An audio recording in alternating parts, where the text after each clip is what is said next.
What you want, when you want it, where you want it. This is The Mesh. The fires are always burning bright on the Carolina Barbecue News Beat, and today we're going to hit some of the hot spots from the past few weeks. We're talking about Carolina James Beard Award back-to-back finalists. Did City Limits Pitmaster Robbie Robinson win? We've got the details. We'll also update you on the latest inductees to the North Carolina Barbecue Hall of Fame and Operation Barbecue Relief's annual volunteer awards, which includes a North Carolina friend of the podcast. We're also talking about competition champions, a new Guinness World Record for barbecue, and the upcoming barbecue events you don't want to miss, like John G's Jubilee and the Eat, Drink, Be Local Farm Feast. Finally, we've got barbecue openings and closings and some quick Carolina barbecue bites, all in this episode of the Low and Slow Barbecue Show. First, a quick reminder, you can visit our website, lowslowbbqshow.com. That's where you can sign up for the Lowdown newsletter. We deliver these kinds of news stories directly to your email inbox on Tuesday mornings. While you're at lowslowbbqshow.com, be sure to look for our blog and our Pitmaster interviews with smoke tenders and competitors from all across the Carolinas, including the Pitmaster featured in our top news story today. Let's get to it. Barbecue is a James Beard bridesmaid again. Back-to-back Best Chef Southeast finalist Robbie Robinson from City Limits Barbecue was this year's best chance for barbecue to land an award. However, the only South Carolina chef included among Best Chef finalists returns to West Columbia without a James Beard medallion. Now, the Best Chef Southeast for 2025 is Jake Howell. He is the chef at Peninsula in Nashville. They do modern Spanish and French cooking in an old world, intimate surrounding, fancy schmancy.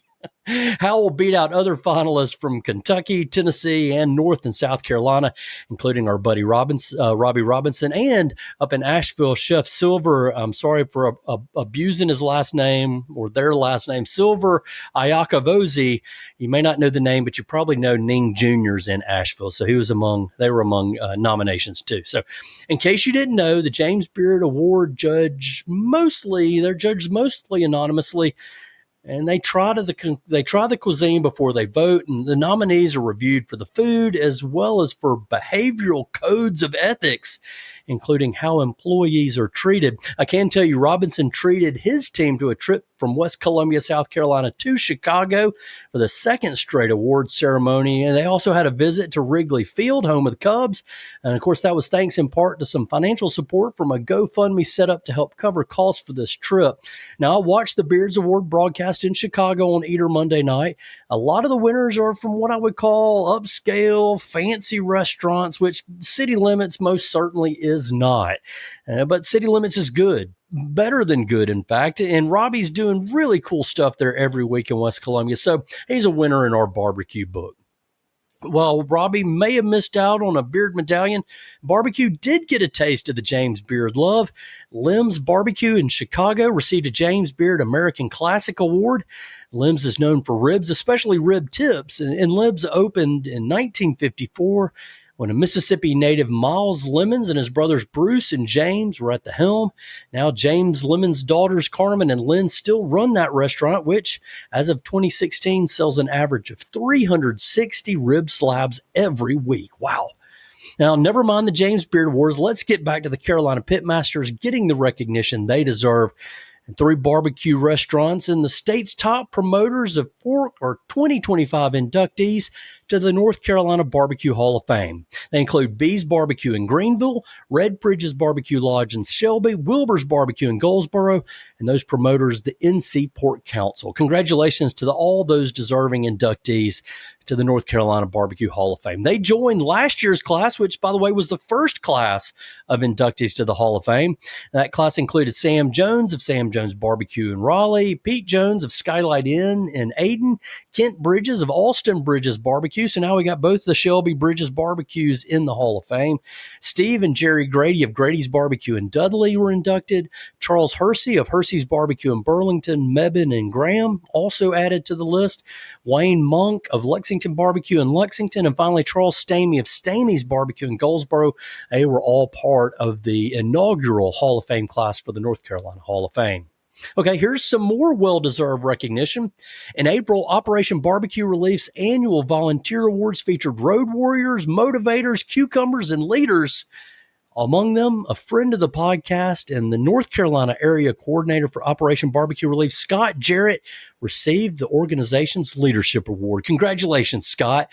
Earlier this year, we spoke with Scott about his Operation Barbecue Relief story and his experience serving barbecue, especially in the wake of Hurricane Helene across western North Carolina. You can check out that podcast for March for more of the story. And for several years, you may know, Scott's been instrumental in coordinating an annual Thanksgiving turkey smoke that benefits the Hickory Soup Kitchen. He brings the OBR smokers in, gets a great team of volunteers, really turns out a lot of food right around Thanksgiving to a lot of people who could really need it.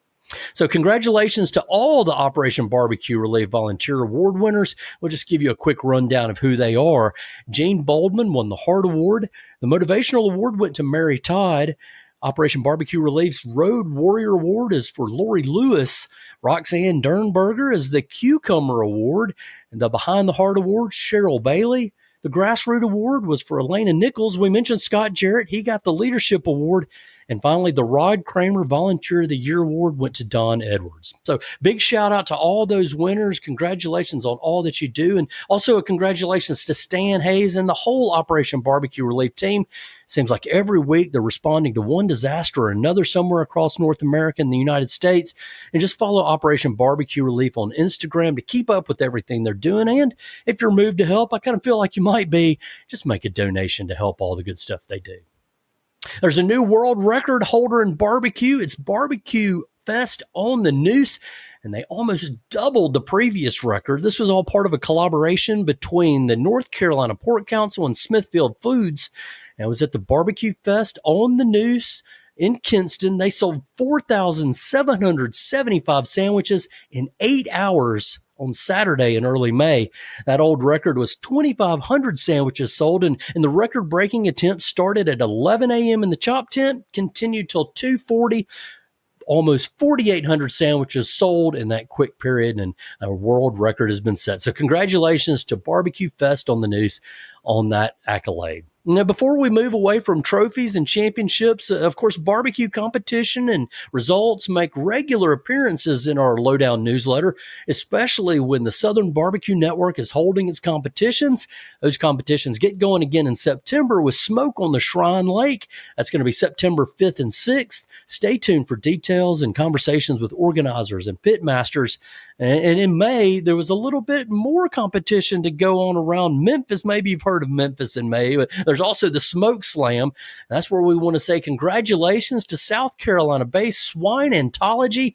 They collected a share of the barbecue's largest competition purse that's offered during Smoke Slam 2025. Of course, Swine Anthology features Holy City Hogs boss Tank Jackson, and the Swine Anthology team returned home for Waldmalaw, South Carolina, with third place prizes in whole hog and beef categories. Congratulations to those guys.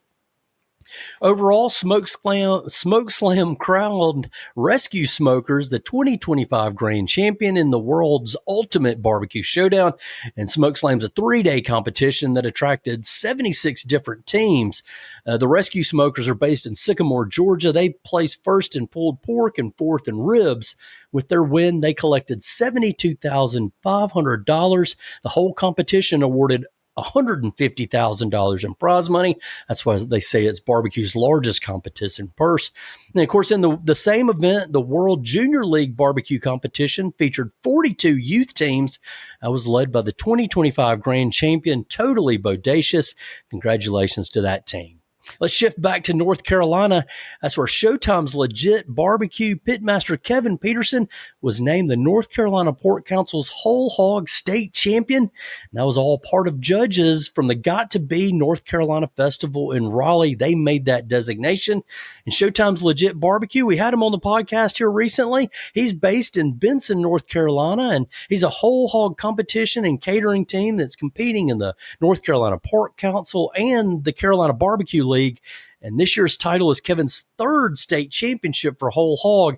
He's had a lot of success competing in other meat smoking events as well. And as I mentioned, we talked to Kevin on the Low and Slow Barbecue Show recently. Be sure to give it a listen. And Kevin shares some advice for cooking award-winning whole hog. You may not be able to do it as well as he can, but he gives you some good advice there.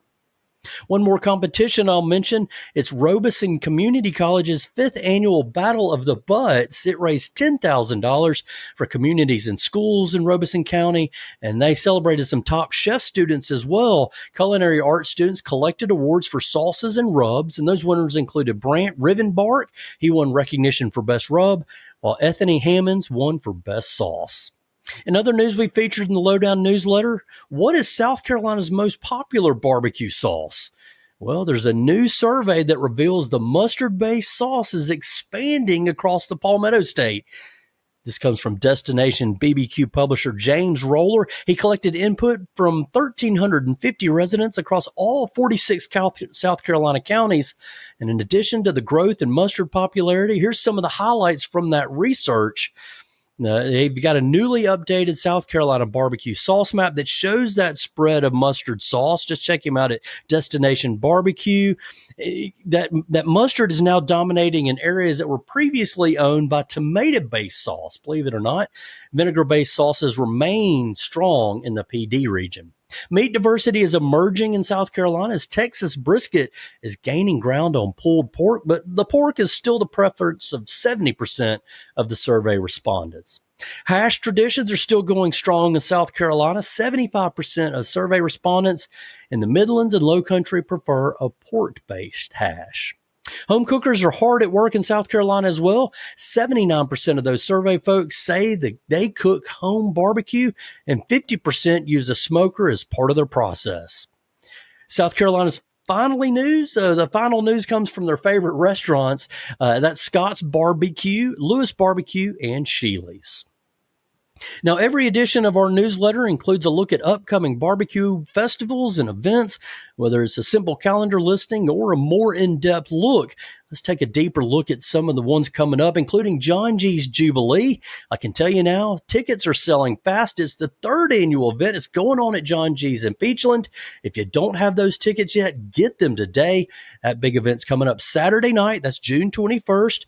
Reserve your space and spend the evening among the best barbecue flavors and barbecue people in the Carolinas. Garen, John G., and Kelly Kirkman, they shared details about the annual fundraiser during our Low and Slow Barbecue Show conversation last year. And we found out then that the proceeds for this event benefit the Anson County Partnership for Children. They're doing a lot of really great things there for the young people in Anson County. So congratulations to John G. and his team in this event for raising a lot of money for a good cause. I'll tell you that the in-person event features some big barbecue bites. They're really expanding the activities this year. The guys on the lineup of Pitmasters include John G's, of course. Jake Wood from Lawrence Barbecue in Durham's going to be there. Sam Jones Barbecue in Winterville and Raleigh will be there. Fort Grove and Dylan Cook from Anderson, South Carolina is going to be there. All those guys we've had on the podcast before. They've got great stories to tell. Check it out if you get a couple minutes. Finally, also going to be NC Oyster Company from Hampstead, North Carolina. So you got plenty of barbecue and oysters to expect on the menu there, as well as beverages from Noda Brewing Company and desserts from Brown Creek Creamery there in Wadesboro, North Carolina. So check them out for sweet treats. And of course, finally, the event this year features live music from Tom Sawyer, and everybody that goes to events going to get a swag bag with a t-shirt, koozie, sticker, and other fun in the sun goodies. You just need to find your ticket today. Don't wait.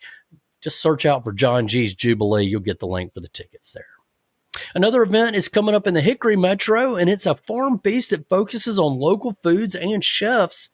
Catawba County celebrates local farmers and chefs with a week-long series of events that ends with the big June 28th Farm Feast at Raising Root Farms. This is all coordinated and supported by the North Carolina Cooperative Extension's Catawba Center, and the Eat, Drink, Be Local series kicks off Saturday, June 21st, and the week of events pairs Catawba County food producers with regional chefs to highlight the important role of small farms. Farm Feast features 7 Hickory Metro chefs. They're going to be preparing locally produced food, all harvested fresh right around the time of the event, so you know it's going to be fresh and good. And of course, there's a festive atmosphere with live music and locally produced beverages. You want to check that out. And it's all, again, happening at the family-owned and operated Raising Roots Farm. They host the event at its farm and butchery near Hickory.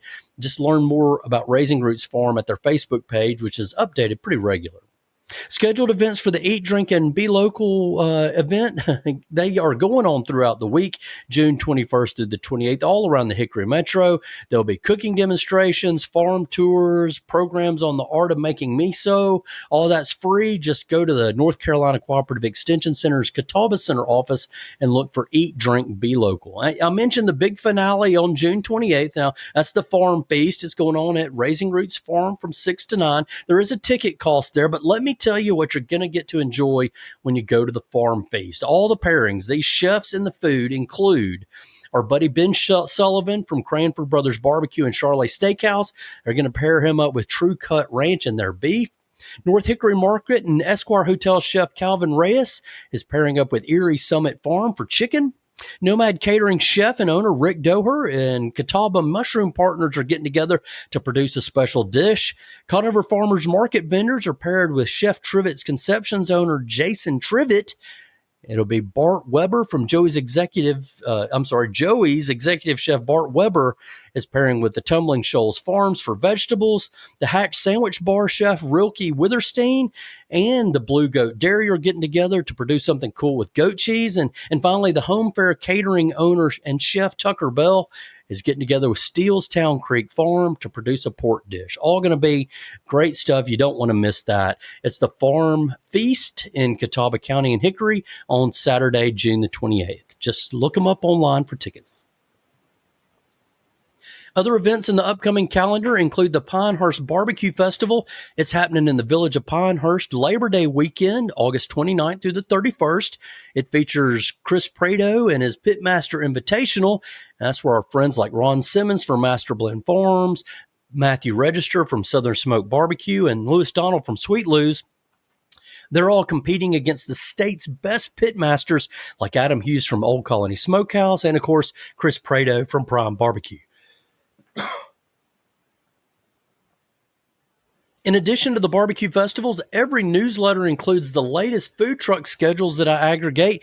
We usually include scheduled appearances from food trucks like Ben's Backdraft and the Big Chief in the western part of our state, Big Bird Smokehouse around Hickory. It's Gents Bounty Barbecue and Blue Suede Q down east, and Union Barbecue around the Charlotte area. That's just a sampling of the guys that we promote in our food truck list. If you've got a favorite barbecue food truck or you operate a food truck in North or South Carolina, let us know the name and the schedule. We'll always include it in our weekly roundup. Just email us at lowandslowbarbecueshow@gmail.com. That's Low and Slow Barbecue Show, all spelled out, at gmail.com. Our weekly newsletter also celebrates new restaurant openings and, unfortunately, others that are closing. This next brief sort of falls in that category. Man Cave Meals founder John Setzler has announced he's stepping away from the project after about 12 years. His final live stream will be June 26th. Now, Man Cave Meals was the first guest on the Low and Slow Barbecue Show, and he shared his expert guidance for making dino ribs and the Man Cave Meals Sizzle Mac. You can get the details and the recipes in our blog at lowslowbbqshow.com. You also find our podcast with John there. John was an early pioneer to promote barbecue cooking and recipes and tips in the YouTube landscape. He's been producing video content way back since 2011, early days of YouTube. And he's been an ambassador for Kamado Joe and the Atlanta Grilling Company. He's got 553 videos online and has more than 27,000 subscribers. But John's decided time to try something else. So congratulations to Man Cave Meals and John Setzler on an impressive run of educating the world on barbecue tips and techniques. And John, thanks for all you've done to help me and the barbecue world. Back to our brick and mortar restaurants, Shepherd Barbecue and its sister food operation, Taco Poppy, are opening a pair of container kitchens in Wilmington's Cargo West Food Court. It's owned by Elizabeth and Brandon Shepherd, and the new venture adds to the Shepherd Barbecue flagship that's existing in Emerald Isle. Of course, summer crowds come hungry, but the off-season business dwindles pretty sharply. However, in Wilmington, the Shepherds say they'll continue serving Texas brisket, ribs, sausage links, carved turkey breast, and of course Eastern style pulled pork, and they hope that Wilmington location has more of a year-round demand. Elizabeth, Mrs. Shepherd, told the Port City Daily News that the restaurant should start serving customers in the month of June, and the Shepherds have been working on that project for more than a year. Buns Barbecue in Windsor opened for about 90 minutes on May 31st. They sold hundreds of pounds of barbecue, and then it was gone again, but maybe not forever. Owner Randy Russell closed Buns in 2023, but he opened for one day on a whim, and it attracted long lines of cars.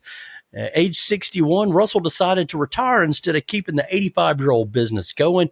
He started working there when he was 10. Now, more than 50 years later, it was time for a break. Russell's parents actually bought that business in 1969 from Bun's original owner, B.B. Weathers. He started the barbecue joint in 1938. And now, since closing Bun's and his retirement, Russell's open for a few one-offs, but according to the Raleigh News and Observer, none have been as popular as the Saturday spectacle on the last day of May. And since Russell said he still has the urge to feed people, another one-day sale may happen around July 4th. So keep your eyes peeled for Buns coming back around the 4th of July. Get in line early. It's going to go fast. Some other openings, South Carolina Barbecue's Lewis Barbecue is expanding to Atlanta this year. You can find it at Ansley Mall in Piedmont Heights. They're going to be cooking up the usuals, brisket, pork spare ribs, pulled pork turkey. And hey, here's a news flash. They're cooking up vegetarian options at Lewis Barbecue in Atlanta. Corolla Barbecue in Corolla reopened after a fire shut it down in August 2024. Repairs and relaunch were supported by a $28,000 GoFundMe effort that initially aimed to raise $10,000. So folks more than doubled the goal that was sought. Now Corolla gets to open again. Bully's Barbecue is reopening in Hilton Head on May 1st. They originally opened in 2012, but the owner, Bob Sutton, retired and sold the restaurant to new owners at the end of 2022. Those owners didn't stay in the game long, and now the restaurant's back in Sutton's hand with plans to reopen. He says the original menu items will return when Bully's greets customers at its counter service restaurant situation in an old gas station. The Smoke Pit's expanding with new restaurants in South Charlotte and Mooresville. Plans call for a 7,000 square foot restaurant in a former Chili's location in Charlotte. For Mooresville, the Smoke Pit's transforming an old Sonny's Barbecue into an 8,000 square foot business. These will be the Smoke Pit's 5th and 6th locations. Now, on to the closures. And it seems like there's a few every week. In late May, fire destroyed Captain Bob's Barbecue and Seafood in Hertford after a blaze ignited in the smokehouse and spread into the main dining room. Unfortunately, patrons were still inside, but everybody got out okay, no injuries, and the business owners say they plan to rebuild, but it, for now, is closed indefinitely. They've been in business 20 years, and Captain Bob's is a beloved food stop for residents if you know the area around coastal Perquimans County and the Albemarle Sound. Bessinger's Barbecue in West Ashley suffered a kitchen fire. It expanded into the roof, but the owner, Mike Bessinger, says that restaurant's okay. Damage is minimal, and it'll return to partial operation. It did that, in fact, shortly after the fire. Clyde Cooper's Barbecue sold its downtown Raleigh location. Price tag, $2.24 million. This comes after the owner shared plans to move the restaurant away from Wilmington Street more than a year ago. That owner said the decision was motivated because downtown Raleigh's been hugely neglected. Sticky Fingers Rib House closed its downtown Greenville location after 20 years. Owners say that move was prompted by rent levels, $22,000 a month, and the Sticky Fingers parent company filed for bankruptcy, you might remember, earlier this year. That company also owns a location in Chattanooga, which is still open. And residents for the Greenville location say they hope to find another place of business soon. Sticky Fingers was originally started in 1992 by a group of childhood friends in Mount Pleasant. Last, Jeffrey's Blue Smoke Barbecue in Mooresville has permanently closed. You might remember back in December 2023, they were recognized among America's best restaurants. That's not good enough to keep them open. Finally, we always include a few Carolina barbecue bites in every newsletter, and these are quick news items that catch my eye out in the world. Now, often they relate to some of those listicles and best of lists that seem to be never ending when it comes to barbecue. For instance, Durham, Charleston, and Greenville, they're all included in the list of Yelp's top 10 cities for barbecue. Evidence cited in Charleston includes Poogan Smokehouse, Palmyra Barbecue, Rodney Scott's Barbecue, and Lewis Barbecue. In Greenville, it's Henry's Smokehouse, Bobby's Barbecue, and Mike and Jeff's Barbecue. They get all the love for the South Carolina upstate, although I guess Lewis Barbecue didn't get a mention there. In Durham, it's Lawrence Barbecue and Backyard BBQ Pit. They're the ones that get the Yelp spotlight, and apparently the barbecue there offers a bridge between the North Carolina Eastern and Western traditions. The owner and mastermind behind Jack Ribbit Philly and King Barbecue reached the finale of Bravo's Top Chef 22. Charleston chef Shuai Wang calls his King Barbecue creations Chinatown barbecue made with a southern smoke, and the Houston chef Tristan Epps won the reality show's top prize. And that, my friends, is a lowdown on barbecue news over the early summer months. To get barbecue news, events, food truck schedules, and competition results, all that delivered to your email inbox on Tuesday mornings, just subscribe to our newsletter. You can visit lowslowbbqshow.com, click the subscribe link, and sign up today. Of course, you've been listening to the Low and Slow Barbecue Show. If you like what you hear, please give us a 5-star rating on your favorite podcast stream. You can share our podcast with your food-loving friends, and be sure to follow us on Instagram, Facebook, and YouTube. Every episode of the Low and Slow Barbecue Show happens thanks to the help from the team at the Mesh.tv network of podcasts, especially our producer, Andrew Moose. You can find him on Facebook under Moose and Friends. Just follow him to keep track of the latest live local music that's being performed at a neighborhood venue near you. You can also visit thehum.live for the summer schedule of concert. That's happening at Hickory's only outdoor amphitheater music venue. Look at the schedule at thehum.live, pick a show, and then join us on a Saturday night for live music, craft beverages, food trucks, and just a great night with friends under the stars. Finally, thank you for listening to the Low and Slow Barbecue Show. Remember, for the best barbecue and the best barbecue podcast, keep it low and slow.